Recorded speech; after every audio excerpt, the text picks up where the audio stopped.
Hey, y'all, welcome back to the show. I'm Scott Horton. Keep all my interview archives at scotthorton.org. Add /stress to get to the blog. All right. Our first guest on the show today is Marcy Wheeler, emptywheel, as she's known in the blogosphere, emptywheel.net.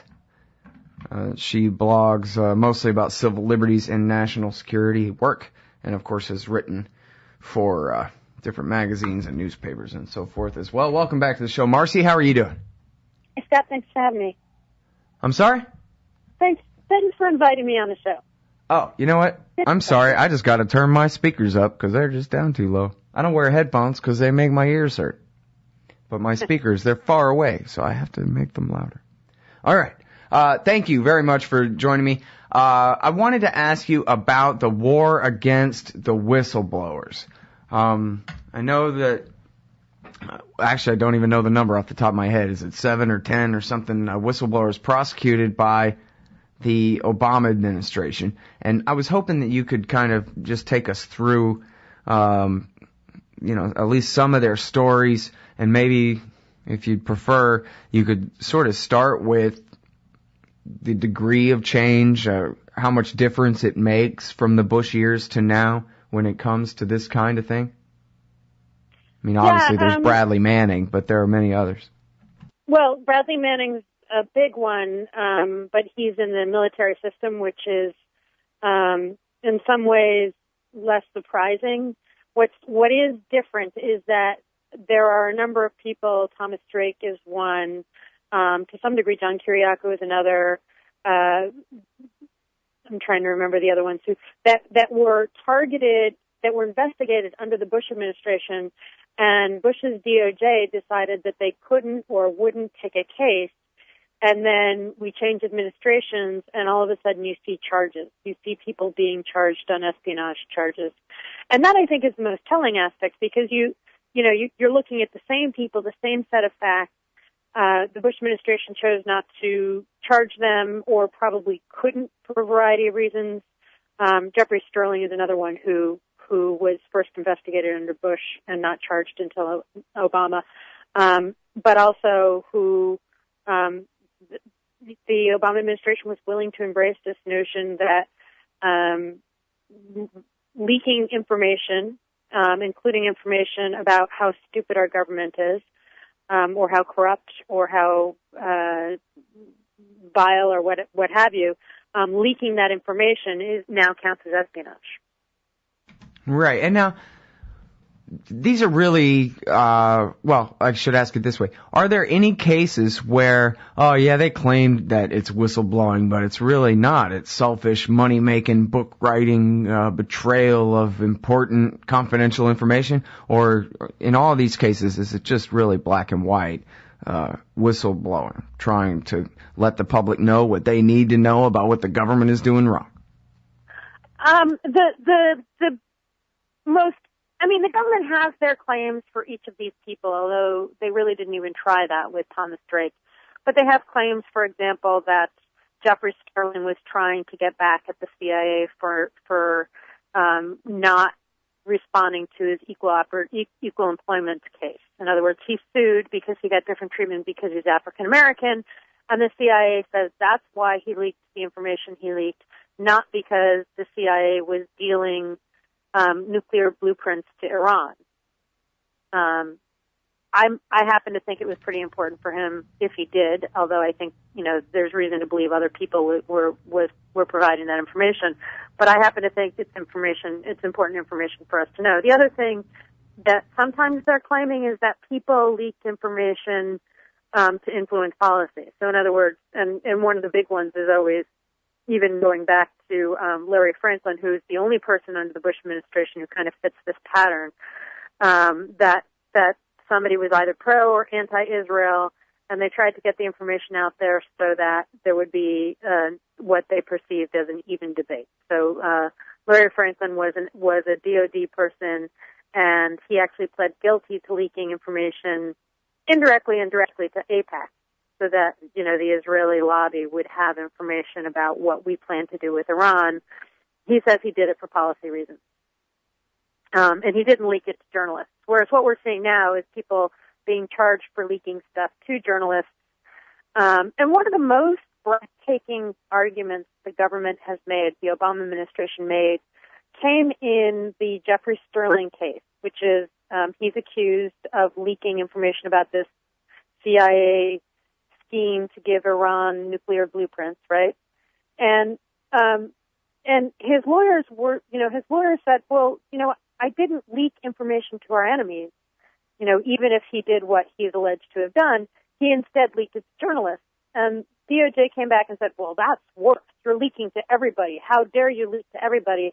And they've repeated that argument now, the government has, in Bradley Manning's case. So in other words, the government is now saying that journalism constitutes espionage. Giving information to the entire world is worse, they've argued, than giving information just to our enemies who can then act on it without the government knowing that they have the information. Does that make sense? Right. Yeah, in other words, it's an outcome-based prosecution, and since they've got nothing, they have to resort to criminalizing journalism and pure whistleblowing. Well, there's a part of me that actually believes it, and this is why it's important that these are whistleblowers. Believes that they believe it. So in other words, what they're arguing is that it is more dangerous for the American public to learn what our government is doing than for, say, China to learn what our government is doing. And if you look at their behavior, if you look at the Bradley Manning case, for example, you see that their behavior sustains that argument.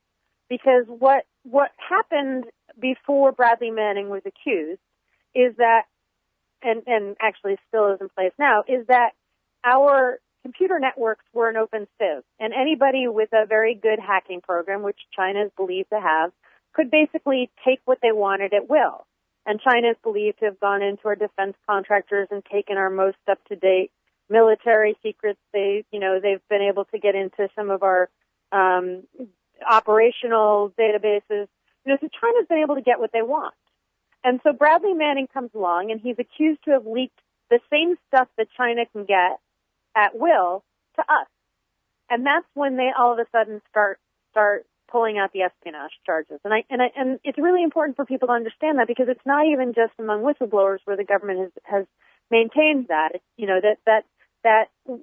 we, the American people, aren't allowed to know what our enemies are allowed to know. Right. Well, and even if you took the pro-security, because can't have Americans knowing this stuff, they might one day begin to care at all about it or something. Even if you took that attitude, a leak like Bradley Manning's leak is really sort of a good way to help them improve their security, and figure out where are the holes in the thing. I remember way back when the internet was brand new, they talked about in the media how some hacker had made this horrible virus. But its only purpose was to expose network flaws so that people could seal them up. And so really, Bradley Manning was doing us a favor, and he was doing them a favor too. Right. What's interesting is the year before, actually 2 years before Bradley Manning was actually arrested, was actually taken into custody, DOD's computers in Iraq were, somebody put a malware in them. And they got the malware into the computers in Iraq via a thumb drive, so via removable media. And after that happened, DOD was like, no more removable media. We can't have any more removable media. Well, Bradley Manning is alleged to have gotten all of these files off of DOD's SuperNet by basically downloading them onto a CD labeled with Lady Gaga. That's removable media, and that's up to 2 years after DOD swore that they weren't going to let this happen anymore. I'm sorry, Marcy, to interrupt you. We got to go out to this break. When we get back, we'll talk more about the criminalization of American journalism. With Marcy Wheeler, the Empty Wheel, emptywheel.net, right after this. All right, y'all, welcome back to the show. I'm Scott Horton. Website, scotthorton.org. You got 2,500 interviews going back to 2003 there. I'm talking with Empty Wheel, Marcy Wheeler, and we're talking about the Obama administration's unprecedented war on whistleblowers. And, at this part, we're talking about how they are really in court, military and civilian court, this government is repeatedly arguing that if someone leaks to a newspaper, that's just like leaking to the Soviets, only worse, because you're not just telling them, you traitor, you're telling everyone. Whereas you would think with your common sense, if you have some, that if you're telling the newspaper and you're trying to tell everyone, then some foreign country learning about it is just, hey, an unhappy consequence, maybe, but damn, this is a democracy and all of that stuff. And so we need this information so that we can give our consent to be governed right and all of that, right? Right. I mean, and the Bradley Manning case is the most extreme example of that, because they're basically saying by leaking the information he's alleged to have leaked, his intent was to help Al-Qaeda, when it's very clear from his chat logs, assuming that they are in fact accurate, it's very clear that his intent was to get people to think seriously about what our government is doing, which is a fundamentally democratic motive. So that amounts to helping Al-Qaeda now. Well, and look, I guess I'm sure you remember very well, right? Say 8-9 years ago, where any disagreement with the government at all was considered, at least by, the Fox News-led part of the media and AM radio part of the media, as all of that is pro-terrorist treason. And your entire argument could be that Dick Cheney's policy is exactly what Osama bin Laden wanted, stupid, and that actually not waging war is the best way to protect America, and that you're more patriotic. That doesn't matter. If you disagree with George Bush's policy, then you therefore only disagree with it because you are in line with Osama bin Laden's policy. You're a traitor to America. And at that point, what difference is it if I'm hosting a radio show disagreeing with the policy that, for whatever reason that they say is our only hope against Al-Qaeda? What makes me any less of a traitor than Bradley Manning then, who's only, leaking to WikiLeaks so that you and I can have it to blog about it and talk about it on the radio and know the truth about it? Right, and a bunch of mainstream journalists as well. Right. I want to talk for a second I'm going to jump in, because I think it's important for your listeners to know this. So the government has decided to pass a bunch of new laws to make it new laws and new procedures to make it harder for people to leak to journalists. And I think in that process, they're really betraying that what this is fundamentally about is power. Information is power. And the players in D.C. are realizing they're losing control of the narrative, of the information they have, of the secrecy about what they're actually doing in D.C.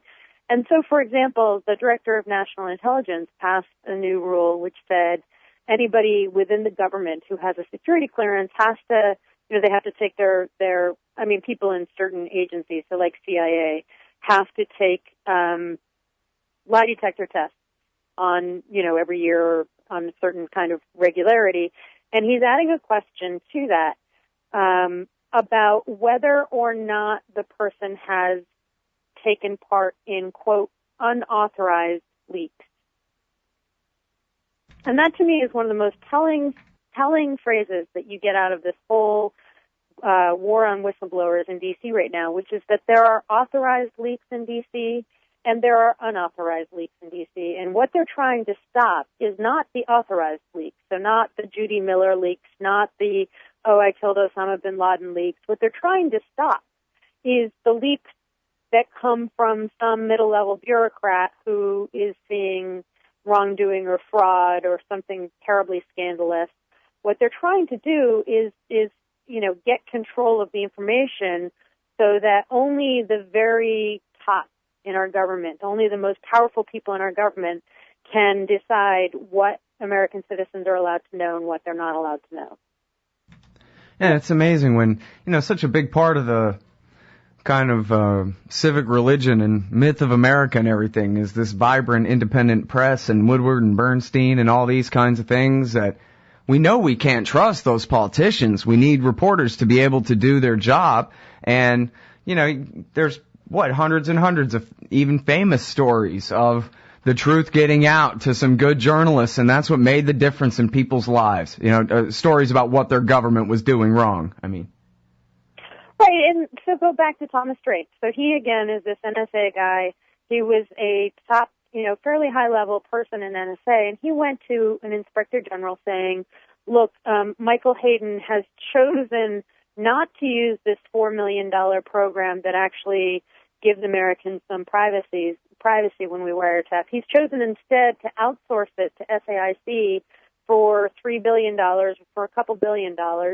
And what SAIC is doing for, many, many times the amount of money doesn't offer Americans the same kind of privacy that what we could do in-house for a fraction of the cost does.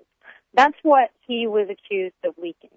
But one of the reasons the government went after him is because they believe he was the source or one of the sources for James Rison's story and Eric Lichtblau's story on the illegal wiretapping that our government was doing on Americans.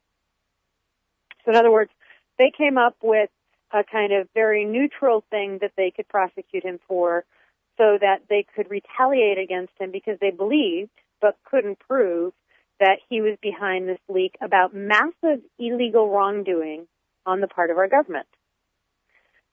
And whether or not he was, he says he wasn't the source, but one of the things that's really important to remember about this is what they were so worried about leaking out. Same thing with John Kiriakou. He's one of the few CIA people to talk on the record about torture. What they are so afraid about leaking out, first of all, is illegal. And second of all, any time a citizen tries to go to court to hold the government responsible, they invoke state secrets. So in other words, the government is carving up this whole area of illegal activity that they say, can't be tried in the courts. And that's precisely the kind of whistleblowing that they're most actively cracking down on. And now, when Kiriakou, or I'm not sure if I'm saying it right, when he was mistakenly, and I think he apologized for this later or something like that, took it back, but he originally became news when he was saying, only 2 guys or maybe 3 guys were waterboarded and just a few times each, and it was no big deal, minimize that whole thing. He never got in trouble for that. That was classified, but he never got in trouble for that, right? It was other things, I guess, later when he started actually telling the truth about the torture. Yeah, what they've actually charged him for is basically letting the lawyers for people who have been tortured indirectly helping them figure out who their torturers were. Oh, wow. You can see how that would harm national security. Right. All right. Right. And not even, he didn't go to a journalist with it. He went to people who have security clearances and who kept it secret. So that's illegal now, too. All right. That's the problem. More like this at emptywheel.net. Thank you very much, Marcy. Appreciate it. Take care, Scott.